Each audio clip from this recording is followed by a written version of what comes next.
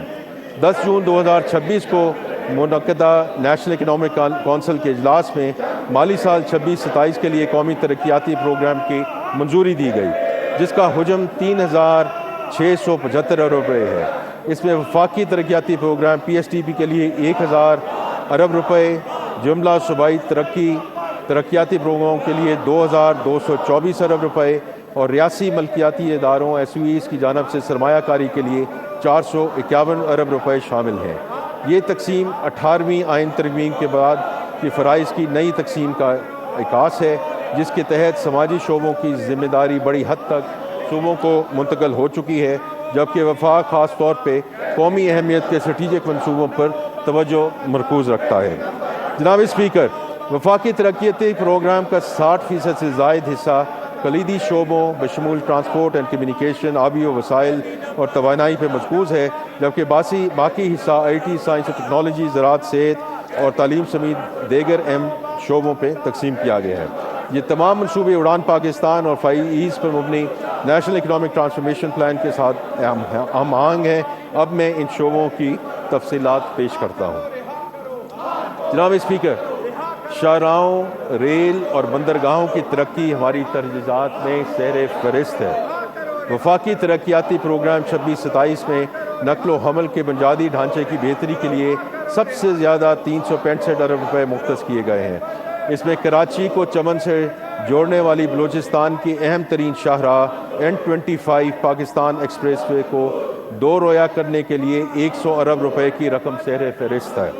اسی طرح شمال جنوب موٹر وے نیٹ ورک کی تکمیل کے لیے M6 یعنی کہ سکھر حیدرآباد موٹر وے پر 30 ارب روپے کی سرمایہ کاری کی جائے گی، جبکہ ADB کی نئی فنانسنگ سے ML1 کے کراچی روڑی سیکشن پر کام آئندہ مالی سال سے شروع ہوگا، جس کے لیے 25 ارب روپے مختص کیے گئے ہیں۔ تھر کول کنیکٹیوٹی پروجیکٹ کے لیے 2 ارب روپے رکھے گئے ہیں۔ یہ وہ منصوبہ ہے جو ہماری مقامی توانائی کے ذخائر کو قومی نقل و حمل کے نظام سے جوڑے گا۔ اس کے علاوہ گوادر بندرگاہ کے بنیادی ڈھانچے اور چاروں صوبوں میں ٹرانسپورٹ کے منصوبوں کے لیے 93 ارب سے زیادہ کی رقم مختص کی گئی ہے، تاکہ پورے ملک میں تیز تر نقل و حمل کے ذرائع دستیاب ہو سکے۔ سستی، قابل اعتماد اور پائیدار توانائی کی فراہمی اس حکومت کا عزم اور معیشت کی بنیادی ضرورت ہے۔ وفاقی ترقیاتی پروگرام 26-27 میں بجلی کے شعبے کے لیے 116.2 ارب روپے مختص کیے گئے ہیں۔ اس میں کلیدی ہائیڈرو پاور منصوبے جیسے ڈاسو ہائیڈرو پاور منصوبہ، تربیلا ڈیم کی 5ویں توسیع اور مومن ہائیڈرو پاور منصوبہ شامل ہیں۔ بجلی کی ترسیلی صلاحیت بڑھانے کے لیے سیٹ کام اور بیٹری سٹوریج جیسے جدید نظاموں میں سرمایہ کاری کے لیے بالترتیب 10.2 ارب اور 3 ارب روپے شامل ہیں۔ صنعتی ترقی کی رفتار کو تیز کرنے کے لیے اسپیشل اکنامک زونز میں بجلی کی فراہمی کو ترجیح دی گئی ہے۔ صاف اور قابل تجدید توانائی کے 9 منصوبوں کے لیے معاہدہ کو 50.2 ارب روپے فراہم کیے گئے ہیں۔ اس کے علاوہ آزاد جموں و کشمیر، گلگت بلتستان میں 8 ہائیڈرو پاور منصوبوں کے لیے 13.1 ارب روپے کی خصوصی رقم مختص کی گئی ہے۔ مزید برآں وابڈا اور نیشنل گریڈ کمپنی اپنے انفرادی وسائل سے 158 ارب روپے سے زائد کی سرمایہ کاری کریں گے۔ پاکستان کو پانی کے کئی سنگین چیلنجز کا سامنا ہے، جیسے سٹوریج کی کمی ہوتی صلاحیت اور موسمیاتی تبدیلی سے آنے والے سیلاب۔ گزشتہ سال دریاؤں میں آنے والے سیلاب نے ہماری معیشت کو 822 ارب روپے کا نقصان پہنچایا۔ یہ نقصان ہمیں اس شعبے میں منظم سرمایہ کاری کی فوری ضرورت کی نشاندہی کرتا ہے۔ اسی لیے وفاقی ترقیاتی بجٹ 26-27 میں 43 آبی منصوبوں کے لیے 103.1 ارب روپے مختص کیے گئے ہیں۔ سب سے اہم منصوبوں میں دیامیر بھاشا ڈیم کے لیے 14 ارب روپے، میمن ڈیم کے لیے 22 ارب روپے، داسو ہائیڈرو پاور کے لیے 15 ارب روپے اور کراچی کے بلک واٹر سپلائی منصوبے کے 4 کے لیے 10 ارب روپے شامل ہیں۔ پاکستان کی شہری آبادی تیزی سے بڑھ رہی ہے۔ 2035 تک ہماری تقریباً نصف ملک کی آبادی شہری علاقوں میں مقیم ہوگی۔ اربن سینٹرز میں ہماری معیشت کا تقریباً 55% حصہ ہیں اور 80 لاکھ سے زائد ملازمتیں فراہم کرتے ہیں۔ وفاقی ترقیاتی بجٹ 26-27 میں سسٹینیبل اربن ڈیولپمنٹ اور ہاؤسنگ کے شعبے کے لیے 54.6 ارب روپے مختص کیے گئے ہیں۔ اس مختص رقم کے ذریعے وفاقی اور صوبائی سطح پر 1,50,000 سستے اور کلائمیٹ ریزسٹنٹ رہائشی یونٹس تعمیر کیے جائیں گے۔ 10 بڑے شہروں کے لیے ڈیجیٹل ماسٹر پلانز تیار کیے جائیں گے اور شہری پانی اور صفائی کی فراہمی میں واضح بہتری لائی جائے گی۔ یہ منصوبے ان اقدامات کے علاوہ ہیں جن کا ذکر میں پہلے کر چکا ہوں۔ ان دونوں کے امتزاج سے ہاؤسنگ اور تعمیرات کے شعبے میں واضح اور دور رس نتائج کی حامل مثبت تبدیلیاں رونما ہوں گی۔ صنعتی ترقی اور برآمدی مسابقت کی رفتار بڑھانے کے لیے وفاقی ترقیاتی پروگرام 26-27 میں صنعت اور تجارت کے لیے تقریباً 6.6 ارب روپے مختص کیے گئے ہیں۔ اس کا سب سے بڑا حصہ کراچی انڈسٹریل پارک کے بلاک 1 کی تعمیر و ترقی پر صرف ہو رہا ہے۔ کراچی، لاہور اور سیالکوٹ میں صنعتی ڈیزائننگ اور آٹومیشن کے مراکز قائم کیے جا رہے ہیں۔ سیالکوٹ میں ڈینٹل اور سرجیکل آلات کے سپورٹ سینٹر کے ذریعے ہم اپنی برآمدی صنعتوں کے معیار کو بہتر بنانے کی کوشش کر رہے ہیں۔ اسی طرح سمیڈا کے تحت ٹیکسٹائل کے شعبے میں 1000 انڈسٹریل سٹچنگ یونٹس کے دوسرے مرحلے کی توسیع ہو رہی ہے، جس سے اضافی برآمدات اور ملازمتوں کے نئے مواقع پیدا ہوں گے۔ جناب اسپیکر، عوامی صحت کی دیکھ بھال ہماری اہم قومی ترجیح ہے۔ وفاقی ترقیاتی پروگرام 26-27 میں صحت کے منصوبوں کے لیے 25.1 ارب روپے مختص کیے گئے ہیں۔ ان میں ٹرشری ہیلتھ کیئر کی سہولیات کی توسیع، ہنگامی اور کرٹیکل کیئر کی مضبوطی، کینسر کے علاج کی سہولیات میں وسعت، بیماریوں کی نگرانی کے مربوط نظام اور تشخیصی اور ریگولیٹری ڈھانچے کی جدید کاری شامل ہے۔ اعلیٰ تعلیم اور تحقیق ہماری معاشی اور سماجی نمو کے لیے ریڑھ کی ہڈی کی حیثیت رکھتی ہے۔ وفاقی ترقیاتی پروگرام 26-27 میں اعلیٰ تعلیم کے شعبے کے لیے 46 ارب روپے مختص کیے گئے ہیں، جو گزشتہ سال کے 34.9 ارب کے مقابلے میں ایک قابل ذکر اضافہ ہے۔ اس میں مستحق طلباء اور طالبات کے لیے وظائف کی فراہمی، یونیورسٹی کی تحقیق کھول کے جاتے ہیں میں اضافہ، Pakistan education research network کی اپ گریڈیشن کے ذریعے ڈیجیٹل لرننگ کا فروغ اور AI پر مبنی تعلیمی نظام کا فروغ شامل ہے۔ سائنس اور ٹیکنالوجی کے لیے علیحدہ 3.6 ارب روپے مختص کیے گئے ہیں، جن سے ٹیکنالوجی کی منتقلی، SMEs، قابل تجدید توانائی، الیکٹرانکس، زراعت اور صحت وغیرہ کی ٹیکنالوجی کو فروغ ملے گا۔ وزیر اعظم پاکستان کا ویژن ہے کہ تعلیم کے مواقع معاشرے کے محروم طبقات تک پہنچنے چاہیے، اور اس ویژن کی سب سے روشن مثال دانش اسکولز ہیں۔ یہ اسکولز ملک بھر کی باصلاحیت مگر وسائل سے محروم بچوں کو اعلیٰ معیار کی تعلیم فراہم کر رہے ہیں۔ وفاقی ترقیاتی بجٹ 26-27 میں دانش اسکولز کے لیے تقریباً 22 ارب روپے مختص کیے گئے ہیں۔ مجموعی طور پر اسکول اور کالج کی تعلیم کے لیے 26.3 ارب روپے مختص کیے گئے ہیں، جس میں اساتذہ کی تربیت، اسکولوں میں داخلوں کی تعداد بڑھانے، ارلی چائلڈہڈ ایجوکیشن کی توسیع اور ڈیجیٹل لرننگ کا فروغ شامل ہے۔ اسی طرح نوجوانوں کی ہنرمندی اور روزگار کے لیے نیفٹیک کے ذریعے وزیر اعظم یوتھ اسکلز ڈیولپمنٹ پروگرام کے تحت 7.9 ارب روپے مختص کیے گئے ہیں، تاکہ ہر پاکستانی نوجوان کے ہاتھ میں وہ ہنر ہو جو اسے 21ویں صدی کی معیشت میں قدم رکھنے کے لیے قابل بنا سکے۔ جناب اسپیکر، حکومت کی کارکردگی میں بہتری اور عام شہری کو اس کی دہلیز تک خدمت پہنچانا ایک اہم ترجیح ہے۔ اس میں گورننس کے شعبے کے لیے 13 ارب روپے مختص کیے گئے ہیں، جو سول سروسز، انصاف، پولیس اور ریگولیٹری اصلاحات اور وفاقی اور صوبائی سطح پر ڈیجیٹل گورننس کے توسیع کے لیے بروئے کار لائے جائیں گے۔ جناب اسپیکر، کم ترقی یافتہ علاقے اور خطے ہماری خصوصی توجہ کے متقاضی ہیں۔ وفاقی ترقیاتی بجٹ 26-27 میں آزاد جموں کشمیر، گلگت بلتستان اور خیبر پختون کے ضم شدہ اضلاع کے لیے مجموعی طور پر 144.9 ارب روپے مختص کیے گئے ہیں۔ آزاد جموں کشمیر کے لیے 45 ارب روپے، گلگت بلتستان کے لیے 44 ارب روپے اور خیبر پختونخوا کے ضم شدہ اضلاع کے لیے 56 ارب روپے مختص کیے گئے ہیں۔ اس کے علاوہ وزیر اعظم کے خصوصی پیکج کے طور پر آزاد جموں کشمیر کے لیے 5 ارب روپے اور گلگت بلتستان کے لیے 4 ارب روپے مختص کیے گئے ہیں۔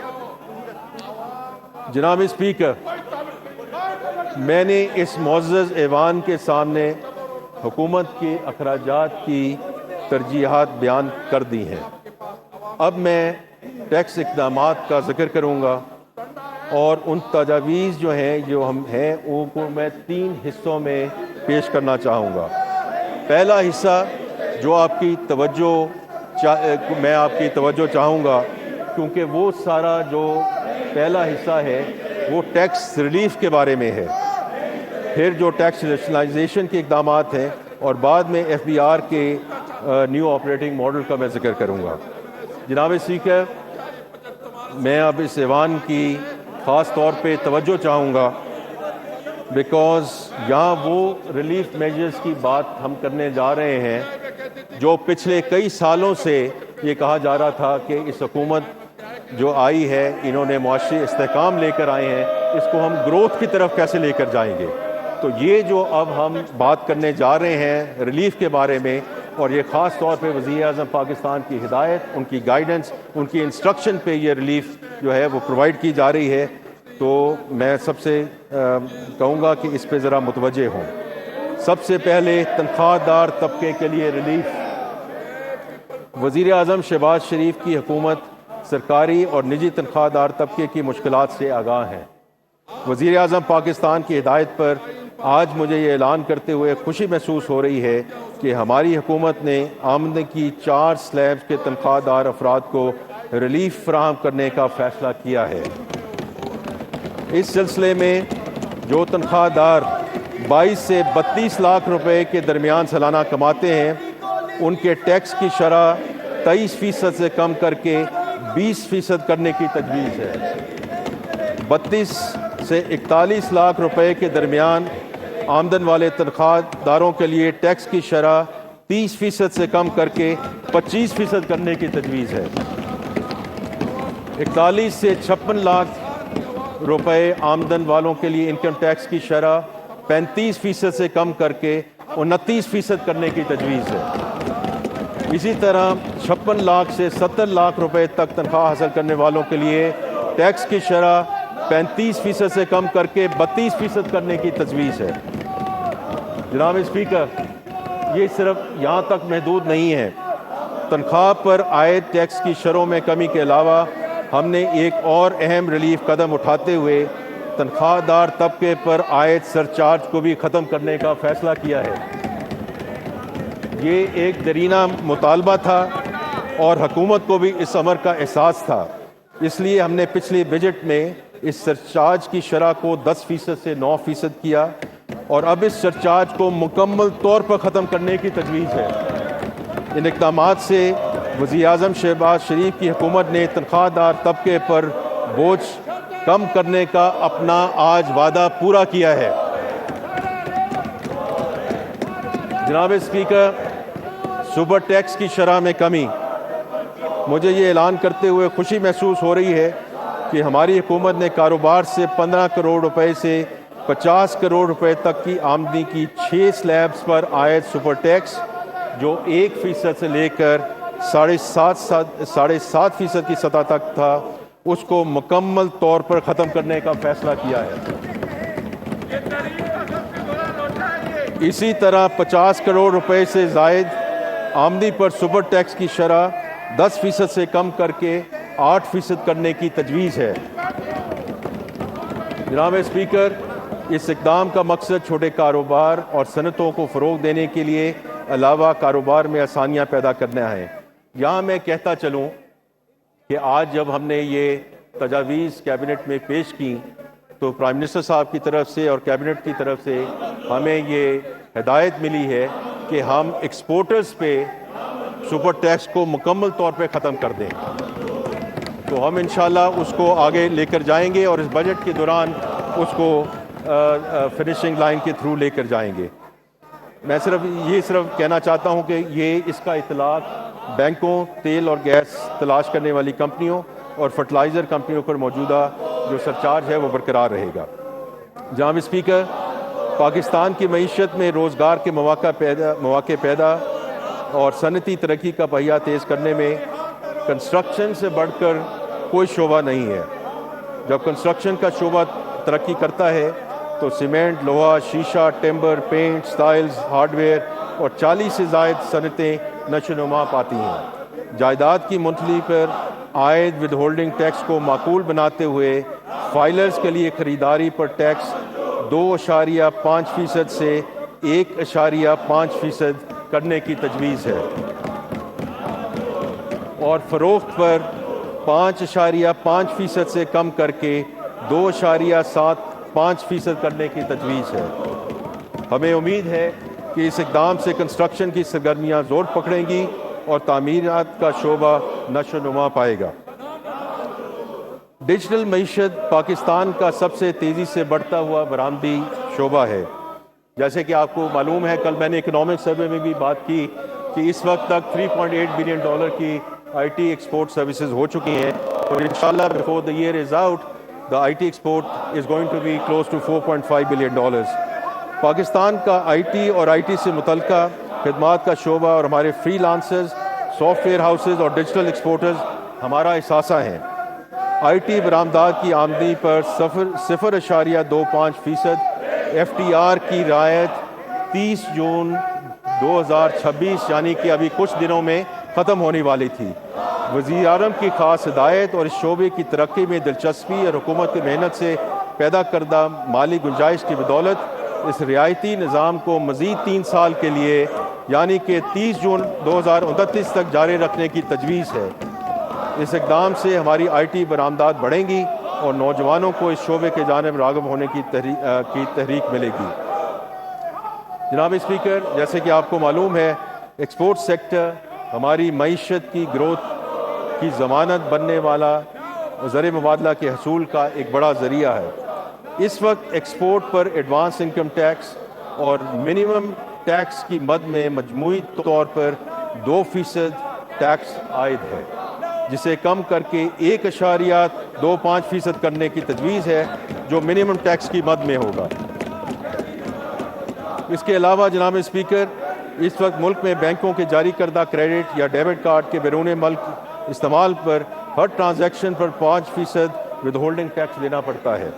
اس ٹیکس کی وجہ سے رقم کی منتقلی کے لیے غیر روایتی ذرائع کے استعمال کا رجحان بڑھ رہا ہے، جس کی حوصلہ شکنی کے لیے ود ہولڈنگ ٹیکس کی شرح کو 0.5% کرنے کی تجویز ہے تاکہ اس معمول کی فائنینشیل ٹرانزیکشن کی سطح پر لایا جا سکے اور معیشت کو دستاویزی بنانے کی حکومتی کوششوں کو تقویت مل سکے۔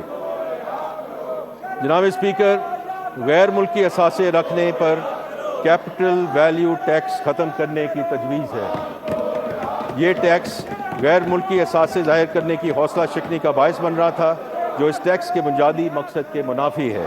ظاہر کیے جانا والا اثاثہ ایک دستاویزی اثاثہ ہوتا ہے جس پر ٹیکس عائد ہوتا ہے۔ اس ٹیکس کو ختم کرنے سے پاکستانیوں کو اپنے غیر ملکی مالیاتی حیثیت ریکارڈ پر لانے کی حوصلہ افزائی ہوگی، جس سے کمپلائنس، ڈاکومنٹیشن اور افزائی ریونیو کا حصول ممکن ہوگا۔ جناب اسپیکر، خواتین کی صحت کے لیے ضروری اشیاء مثلاً سینیٹری پیڈز اور متعلقہ اشیاء روزمرہ زندگی کی ضروریات ہیں جو خواتین کی صحت، وقار اور معاشرتی سرگرمیوں میں بھرپور شرکت کے لیے لازم ہیں۔ اس لیے سینیٹری پیڈز اور متعلقہ اشیاء پر ٹیکس کے خاتمہ کی تجویز ہے۔ جناب اسپیکر، اس سے دوسرا اقدام کنٹراسیپٹیوز پر ٹیکس کے خاتمے کے حوالے سے ہے۔ پاکستان آبادی کے اعتبار سے دنیا کا 5واں بڑا ملک ہے۔ آبادی میں اضافہ کی رفتار تشویشناک ہے اور خاندانی منصوبہ بندی حکومت کی اولین ترجیح ہے، اس لیے ہم کنٹراسیپٹیوز پر عائد ٹیکس مکمل طور پر ختم کر رہے ہیں۔ جناب، میں اس بجٹ میں اٹھائے جانے والے ریونیو اقدامات کا ذکر کروں گا۔ جناب اسپیکر، ہم کئی دہائیوں سے پاکستان کی جو ہماری ریٹیلر برادری ہے، ہمارے بھائی اور بہن ہیں، ان کو دستاویزی معیشت کا حصہ بنانے کی کوشش کرتے آ رہے ہیں۔ چھوٹے دکاندار اپنے ارد گرد کے لوگوں کو ملازمت فراہم کرتے ہیں اور کراچی سے لے کر چترال تک ہر گلی کوچے اور بازار کی تجارتی سرگرمیوں کا اہم حصہ ہیں۔ چھوٹے دکانداروں کی اکثریت ابھی تک ٹیکس نظام سے باہر ہے۔ جناب اسپیکر، اس سال ہم نے اپنی حکمت عملی کو تبدیل کیا، پاکستان بھر میں چھوٹے دکانداروں اور ان کے نمائندوں کے ساتھ مشاورت کی، ان کے ساتھ مل بیٹھے، ان کی باتیں سنی اور اس بھرپور مشاورت کے بعد دکاندار طبقے کے مطالبہ پر ہم نے ایک ایسا منصوبہ تیار کیا ہے جس میں انتظامی سہولتوں کی بجائے دکانداروں کے حقیقی خدشات کو مقدم رکھا گیا ہے۔ انکم ٹیکس آرڈیننس کے سیکشن 99B کے تحت چھوٹے دکانداروں کے لیے فکس ریٹ سسٹم متعارف کرنے کی تجویز ہے۔ اس سسٹم میں وہ دکاندار آ سکتے ہیں جن کی سالانہ فروخت 20 کروڑ روپے یا اس سے کم ہے۔ وہ اس نظام کے تحت اپنی سالانہ سیلز کا 1% ٹیکس ادا کریں گے۔ اس ٹیکس میں وہ اپنا ود ہولڈنگ ٹیکس ایڈجسٹ کر سکیں گے، مگر گوشوارہ جمع کراتے وقت انہیں کم از کم 25,000 روپیہ جمع کرانا پڑے گا۔ روٹین میں کوئی آڈٹ نہیں ہوگا، خریداری پر ود ہولڈنگ کی کوئی ذمہ داری نہیں ہوگی اور انہیں پوس مشین رکھنے سے استثناء ہوگا۔ جو دکاندار فکس ٹیکس سسٹم کا انتخاب کرے گا اس کو سبز رنگ کی ایک تختی دی جائے گی جس پر ایک تصدیقی QR کوڈ چسپاں ہوگا جو ان دکانوں پر آویزاں ہوگی۔ اس تختی کی موجودگی میں FBR اہلکاروں کو پوچھ گچھ کے لیے دکان میں داخل ہونے کی اجازت نہیں ہوگی۔ اس اسکیم کے تحت ایک سادہ اور ایک صفحے کا ٹیکس گوشوارہ ہوگا جو اردو کے علاوہ تمام بڑی مقامی زبانوں میں دستیاب ہوگا۔ جناب اسپیکر، اسی طرح گزشتہ 7 سال سے جامع جرمانوں کی رقم کو انفلیشن کے مطابق ایڈجسٹ کیا جا رہا ہے اور ڈیجیٹل انٹیگریشن کی خلاف ورزی پر بھی جرمانوں کی تجویز ہے۔ جناب اسپیکر، میں یہ واضح کر دینا چاہتا ہوں کہ ان اقدامات کا مقصد ریونیو بڑھانا نہیں بلکہ ان کا اصل ہدف احتساب ہے۔ یہ اقدامات اس بات کو یقینی بنائیں گے کہ اب ٹیکس چوری آسان نہ رہے۔ سیلز ٹیکس ایکٹ میں 3rd شیڈول کے دائرہ کار کو وسعت دی جا رہی ہے اور اس میں فاسٹ موونگ کنزیومر گڈز کی کیٹیگری کو شامل کیا جا رہا ہے۔ ملتی جلتی یا ایک جیسی اشیاء کو ان کی درجہ بندی کی بنیاد پر مختلف شرح سے ٹیکس لگایا جاتا رہا ہے جس کی وجہ سے انڈر انوائسنگ اور اشیاء کی غلط درجہ بندی کا رجحان بڑھا۔ ان خرابیوں کو دور کرنے کے لیے اس درجہ بندی میں اشیاء کے ٹیکس ریٹ کو معقول کرنے کی تجویز ہے۔ موجودہ قانون کے تحت اگر کوئی کمپنی کسی غیر رجسٹرڈ سپلائر سے سامان خریدتی ہے تو رقم کی ادائیگی کے وقت سپلائر سے ود ہولڈنگ ٹیکس وصول کیا جاتا ہے۔ تجویز یہ ہے کہ اب انڈیویجولز اور AOPs بھی اگر کسی غیر رجسٹرڈ سپلائر سے سامان خریدیں گے تو رقم کی ادائیگی کے وقت ود ہولڈنگ ٹیکس ادا کیا جائے گا کہ تاکہ تمام غیر رجسٹرڈ سپلائرز خود کو سیلز ٹیکس کے قانون میں رجسٹر کرنے کو ترجیح دیں۔ جناب اسپیکر، اب میں ایک بہت امپورٹنٹ موضوع کی طرف آتا ہوں جو ہے FBR کا نیا ٹیکس آپریٹنگ ماڈل۔ اس میں 3 بڑے جو ہیں اس کے پلرز ہیں۔ پہلا ہے the national faceless centre and assessment system. جناب اسپیکر، ہم اس ماڈل کے تحت ایک نیشنل فیس لیس سینٹر بنانے جا رہے ہیں جو صوابدیدی اور غیر صوابدیدی افعال کو ایک دوسرے سے الگ کر دے گا۔ اس مرکز میں موجود فیس لیس ونگ کے پاس صوابدیدی اختیار یعنی کہ ڈسکریشنری پاور جیسا کہ آڈٹ، اسیسمنٹ اور کوالٹی کنٹرول ہوں گے، جبکہ فیلڈ آپریشن ونگ وچ از ویریفیکیشن، رجسٹریشن، ریکوری کا ذمہ دار ہوگا اور ان کے پاس کوئی ڈسکریشنری پاور نہیں ہوگی۔ ان دونوں دفاتر کے درمیان بنیادی فرق سٹرکچر اور قانونی نوعیت کا ہوگا۔ یہ فرق انتظامی امور یا عارضی اقدامات سے ختم نہیں کیا جا سکے گا۔ جناب اسپیکر، مرکزی ونگ میں تمام آڈٹ اور اسسمنٹ کی کارروائی کے دوران ٹیکس پیئر اور ٹیکس آفیسر کے درمیان کوئی رابطہ نہیں ہوگا۔ بلائنڈ موڈ یا سنگل بلائنڈ موڈ میں آفیسر کی شناخت ٹیکس پیئر سے خفیہ رکھی جائے گی اور ڈبل بلائنڈ موڈ میں بعد ازاں ٹیکس پیئر کی شناخت بھی آفیسر سے خفیہ رکھی جائے گی۔ تمام پیغام رسانی FBR کے آئرس پورٹل کے ذریعے ہوگی۔ ٹیکس پیئر اور ٹیکس آفیسر کے درمیان کسی قسم کا رابطہ نہیں ہوگا اور اس کی ایک اور خوبی یہ ہے کہ آفیسر خود کوئی کیس منتخب نہیں کر سکے گا یا کر سکے گی۔ خود کار طریقہ کار کے تحت سسٹم رسک اسکور کی بنیاد پر کوئی کیس آفیسر کو تجویز کرے گا یعنی کہ اسے اسائن کرے گا۔ آڈٹ صرف ڈیٹا کی بنیاد پر ہوگا۔ اس طرح کا فیس لیس نظام پچھلے 1.5 سال سے FBR کے کسٹم ونگ میں آزمایا جا چکا ہے جس کے نتیجے میں نہ صرف امپورٹرز کو سہولت مزید ہوئی ہے بلکہ کسٹم حکام سے منسوب کرپشن میں بھی نمایاں کمی آئی ہے۔ میں امید کرتا ہوں کہ انکم ٹیکس اور سیلز ٹیکس میں بھی اس اقدام سے کرپشن میں خاطر خواہ کمی ہوگی۔ جناب اسپیکر، سب سے اہم تبدیلی صرف پہچان خفیہ رکھنا نہیں بلکہ طریقہ کار میں بھی اختیارات کو الگ کرنا ہے۔ سسٹم کیس خود منتخب کرے گا، ایک علیحدہ آڈٹ یونٹ اس کا معائنہ کرے گا، کوالٹی کنٹرول یونٹ جو آڈیٹر سے بالکل الگ ہوگا ہر آرڈر کے ایشو ہونے سے پہلے اس کا معائنہ کرے گا۔ ٹیکس ڈیمانڈ بالکل مختلف اسیسمنٹ فنکشن کی ذمہ داری ہوگی۔ ریکوری کے معاملات ایک اور حصہ دیکھے گا۔ اس پوری چین میں کوئی ایک افسر کسی کیس پر شروع سے آخر تک اس کی گرفت نہیں ہوگی۔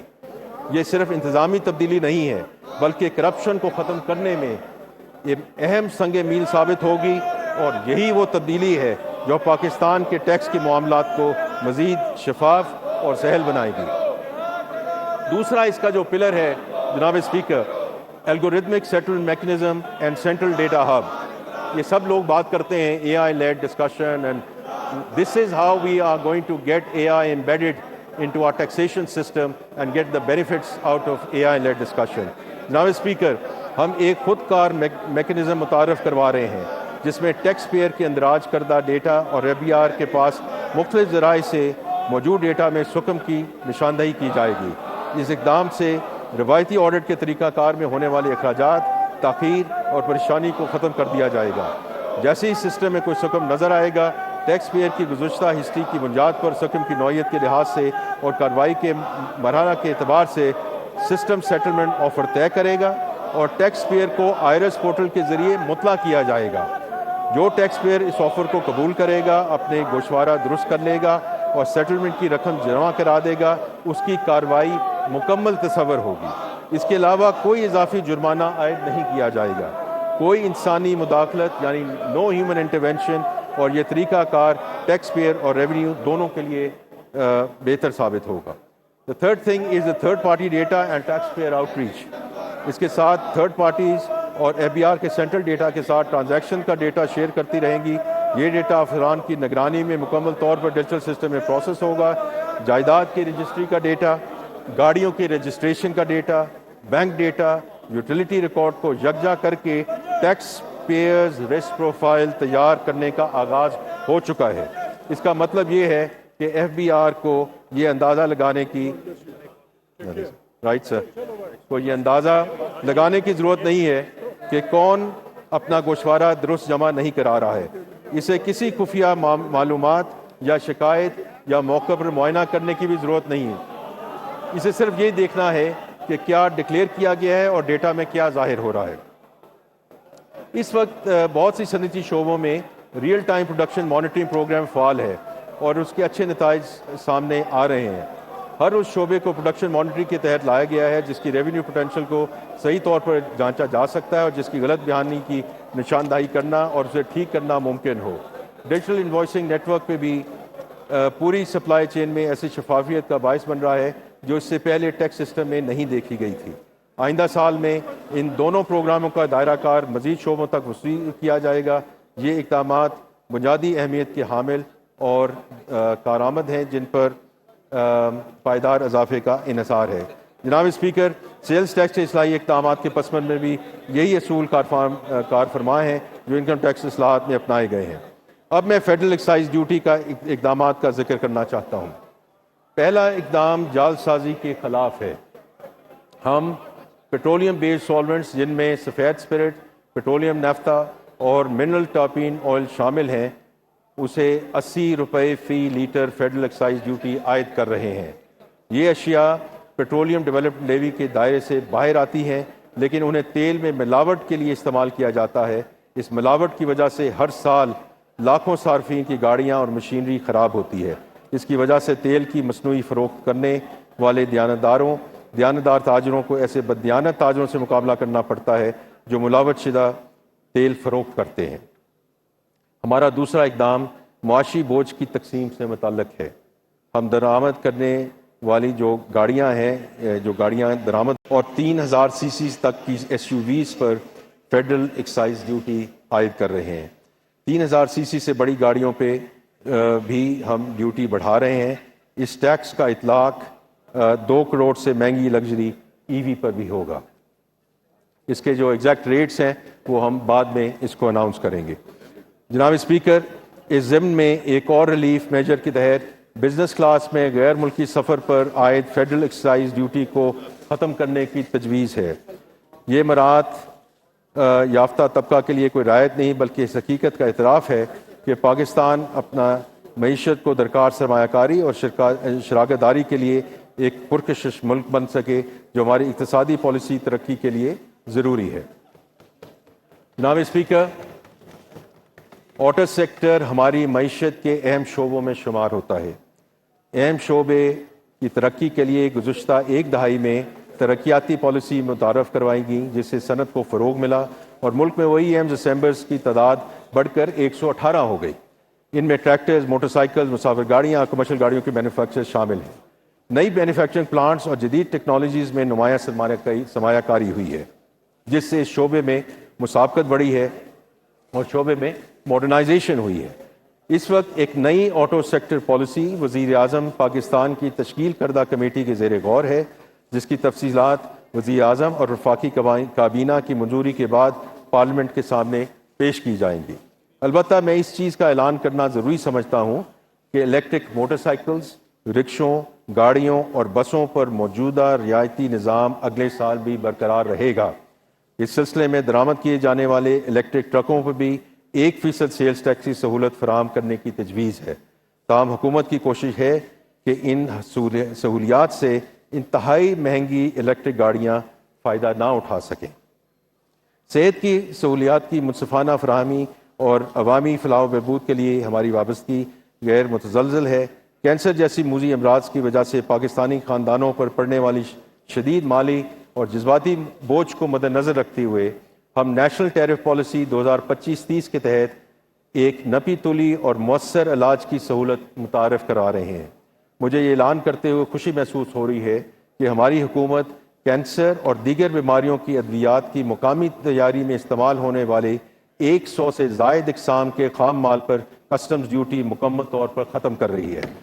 اس اقدام کا مقصد ملک بھر کے تمام شہریوں کے لیے جدید اور خلوصی علاج زیادہ سہل اور قابل رسائی ممکن بنانا ہے۔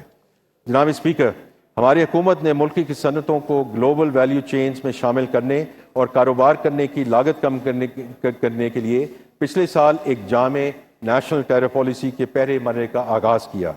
ٹیرف پالیسی بورڈ نے ٹیرف کے ڈھانچے کو سادہ بنانے اور تدریجی ٹیرف سسٹم کی طرف منتقلی کے حکومتی عزم کے تسلسل میں تمام سٹیک ہولڈرز کے ساتھ وسیع تر مشاورت کے بعد خام مال اور متعلقہ اشیاء کی ایک بڑی تعداد پر کسٹمز ڈیوٹی، اضافی کسٹمز ڈیوٹی اور ریگولیٹری ڈیوٹی میں نمایاں کمی کی ہے۔ ڈیوٹیز میں اس کمی کی وجہ سے برآمدی شعبے، کیمیکل سیکٹر اور خاص طور پہ چھوٹے کاروبار یعنی کہ SMEs کو انپوٹ کی لاگت میں براہ راست یا بالواسطہ کی صورت میں ریلیف ملے گا۔ جناب اسپیکر، یہ حکمت عملی پاکستان کی اس وسیع تر پالیسی کا تسلسل ہے، جس کا مقصد برآمدات کو فروغ دینا ہے تاکہ ملک کی پیداواری صلاحیت میں اضافہ ہو، روزگار کے نئے مواقع پیدا ہو سکیں اور سرمایہ کاری میں اضافے کے ذریعے پاکستان پائیدار ترقی کی راہ پر مستقل بنیادوں پر گامزن ہو سکے۔ جناب اسپیکر، مہنگائی کی وجہ سے تنخواہ دار طبقے کی مشکلات میں اضافہ ہوا ہے، جس کا ہمیں ادراک ہے۔ اسی وجہ سے وزیر اعظم پاکستان کی ہدایت پہ ہم نے ان سیلری سلیبز کو نیچے کیا ہے، جس کا میں پہلے ذکر کر چکا ہوں۔ لیکن انہی مشکلات کا ادراک کرتے ہوئے سرکاری ملازمین کی تنخواہوں میں 7% اضافہ کیا جا رہا ہے اور ریٹائرڈ ملازمین کی پینشن میں بھی 7% اضافے کرنے کی تجویز ہے۔ اسی طرح کم سے کم تنخواہ تو منیمم ویج میں 10% اضافہ کرنے کی تجویز ہے۔ جناب اسپیکر، میں اپنی تقریر کے اختتام پر اس معزز ایوان کے سامنے یہ عرض کرنا چاہوں گا کہ اس بجٹ میں اعلان کردہ تجاویز خصوصاً ٹیکس ریلیف اقدامات، انرجی کی قیمتوں میں کمی اور دیگر اقدامات معیشت کے کلیدی شعبوں جیسے زراعت، معدنیات و کانکنی، information technology, AI and tech drivens جو صنعتیں ہیں ان کو فروغ دیں گے، جس سے معاشی ترقی کا پہیہ چلے گا۔ اور ملازمتوں کے مواقع پیدا ہوں گے۔ ہم نے اس ترقی کے حصول کے لیے بنیادی لوازمات مہیا کیے ہیں۔ These are all enablers towards that journey from stabilization to sustainable growth۔ ہماری معیشت پھر سے اپنے پیروں پر کھڑی ہو چکی ہے۔ ہمارے زر مبادلہ کے ذخائر اور ایکسچینج ریٹ مستحکم ہیں الحمدللہ۔ ہماری منڈیاں رواں ہیں اور دنیا ہمارے ساتھ سرمایہ کاری اور شراکت کے رشتے استوار کر رہی ہے۔ یہ کوئی معمولی سفر نہیں تھا، یہ ایک مشکل اور کٹھن سفر تھا جسے ہم نے قومی جذبے اور ہماری قیادت کی قوت ارادی اور دور اندیشی سے طے کیا۔ جناب اسپیکر، میں یہ بھی واضح کرنا چاہتا ہوں کہ استحکام کبھی بھی ہماری منزل نہیں تھی، یہ ہمارے سفر کا آغاز تھا۔ ہمارا یہ سفر نئے یقین اور ولولے کے ساتھ جاری ہے۔ مجھے یقین ہے کہ آج کے بجٹ اقدامات اس سفر کو مزید تقویت دیں گے and they will move towards sustainable growth۔ جناب اسپیکر، ترقی کا مطلب صرف اعداد و شمار کا بڑھانا نہیں ہے۔ ترقی کا اصل مطلب وہ ہے جو ہر گھر کے دسترخوان تک، ہر کسان کے کھیت تک، ہر کاروبار کے کاؤنٹر تک اور ہر نوجوان کے روزگار تک پہنچے۔